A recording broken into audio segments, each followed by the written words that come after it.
Hey folks, just wanted to give you a quick rundown of the rig that I'm riding for my 2025 Continental Divide Trail Ride. So this is it's built up around a 2022 Specialized Epic Evo frame. I bought it used with a few dents and dings. I've added a few of my own. It's been, I think, the perfect frame for this adventure. But before we get into all that, let me give you an overview of the bags. So up front, I've got the Revelate Pronghorn bag. So I've got my quilt, my tent, and my puppy here up front. So kind of the bulky, lightweight stuff, not too heavy, doesn't affect the performance much. Behind that, I've got a Sagebrush Stitchworks top tube bag.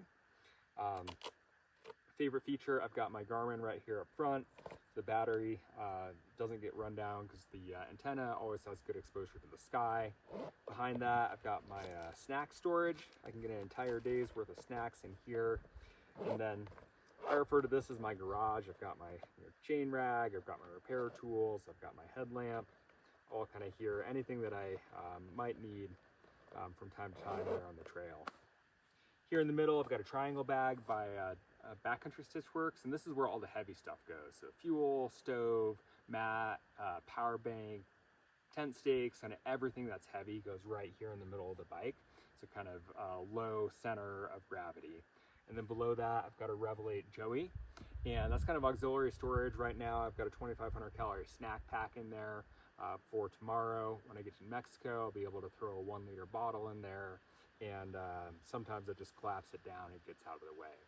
Here in the back, I've got a Rockgeist gondola, dropper post compatible seat bag. That's where I've got my extra clothing and my rain jacket. So pretty light back here, dropper post compatible. As far as the bike itself goes, I'm starting up here in the cockpit. I'm running a carbon ND bar, and then I've got a Far Mini Aero bar, and I love this thing so much. It's just, it gives me another hand position, and gives me a place on those road sections to be able to tuck down and get out of the wind a little bit. I really love it.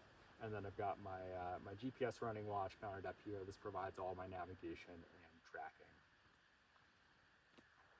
I've got 120 millimeters of suspension up front, 110 in the back. That is the Fox Float factory suspension. I think this is the Grip 4 damper up front in the Stepcast 34 suspension.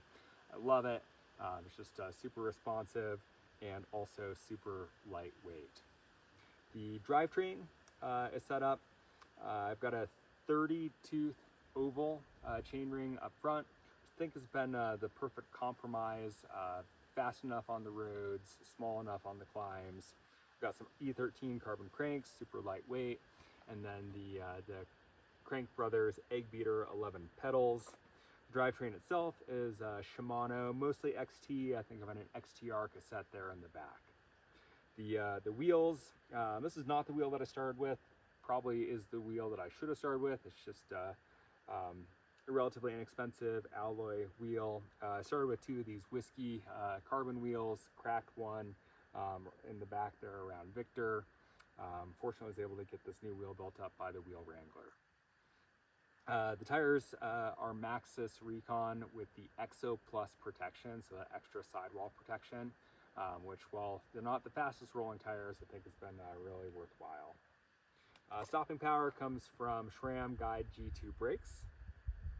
And overall, I think this has just been a really great setup. So the bike itself, as built, is about 24 pounds, about 13 pounds worth of all of my my camping equipment on it.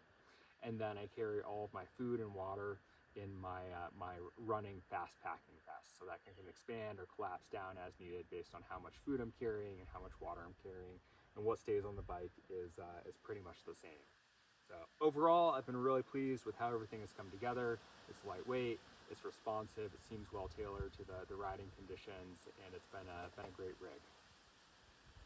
If you have any questions about the build here or my experience on the trail, please feel free to leave those in the comments below.